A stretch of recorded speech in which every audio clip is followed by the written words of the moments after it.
கலாமும் மாணவர்களும். விஞ்ஞானி, ஏவுகணை மனிதன், ஜனாதிபதி உள்ளிட்ட பல பெருமைகளுக்கு சொந்தக்காரர் கலாம் என்பதை மறுப்பதற்கில்லை. இருப்பினும் மாணவர்களிடையே உரையாட வேண்டும் என்பதே இவரது பணியாக இருந்து வந்தது. இந்தியாவில் பல்வேறு இனம், மொழிகள் இருந்தாலும் நாடு முழுவதும் உள்ள மாணவர்களின் ரோல் மாடலாக விளங்கி வந்தவர். இவர் விஞ்ஞானியாகவோ குடியரசுத் தலைவராகவோ ஒருபோதும் மாணவர்களிடையே பேசியதில்லை. ஒரு நண்பனைப் போல மாணவர்களிடம் உரையாடி வந்தார். பெரிய அளவில் கனவு காண வேண்டும், அதற்காக கடினமாக உழைக்க வேண்டும் என்று கூறி வந்தார். நாடு முழுவதும் உள்ள அனைத்து பகுதி மாணவர்களிடமும் தனது பேச்சு, புத்தகம், உரையாடல் என ஏதாவது ஒரு வழியில் கலந்துரையாடி வந்தார். உலகில் எந்த நாட்டிலும் 60 கோடி இளைஞர்கள் இல்லை. அத்தகைய இளைஞர்களின் ஆக்கப்பூர்வமான முறையில் அவர்களது சிந்தனைகளை நாம் பயன்படுத்தி கொள்ள வேண்டும். அது பூமியை பற்றியதாக இருந்தாலும், பூமிக்கு மேல் உள்ளதை பற்றியதாக இருந்தாலும், பூமிக்கு கீழே உள்ளதை பற்றியதாக இருந்தாலும் அதனை பயன்படுத்தி கொள்ள வேண்டும்.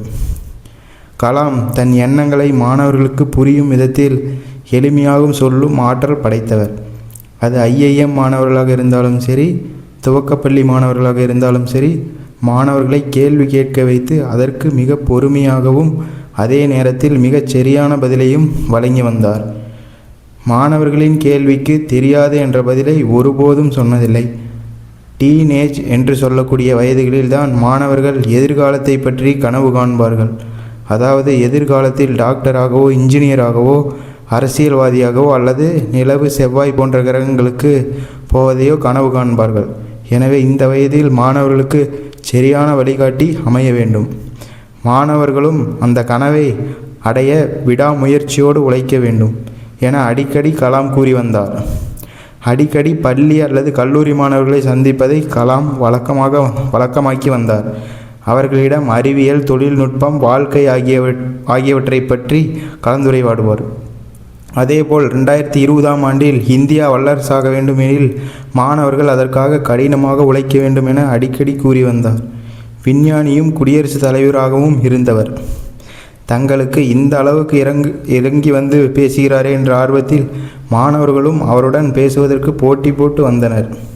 கடந்த 15 ஆண்டுகளில் 1.8 கோடி மாணவர்களிடம் நேரடியாகவோ இணையதளம் வாயிலாகவோ கலந்துரையாடி உள்ளார். அதேபோல இவர் கலந்து கொள்ளும் நிகழ்ச்சிகள் அதிக அளவிலான மாணவர்கள் கூடுவார்கள். ஒரு முறை ஜெய்ப்பூரில் நடந்த நிகழ்ச்சியில் கூட்ட நெரிசல் ஏற்படும் நிலையில் பாதுகாப்பு வீரர்கள் வந்து ஒழுங்குபடுத்தும் அளவிற்கு மாணவர்கள் வந்திருந்தனர். இதன் மூலம் இளைஞர்களின் சக்தியை சுவாமி விவேகானந்தருக்கு பின்னர் உணர்ந்தவர் டாக்டர் அப்துல் கலாமே ஆவார். ஓகே நண்பா, அப்துல் கலாமோட அப்டேட்டை மிஸ் பண்ணாமல் பார்க்க நம்ம சேனலை சப்ஸ்கிரைப் பண்ணி நோட்டிஃபிகேஷன் பெல் ஐகானை ஆல் கொடுத்து சப்போர்ட் பண்ணுங்கள். நன்றி.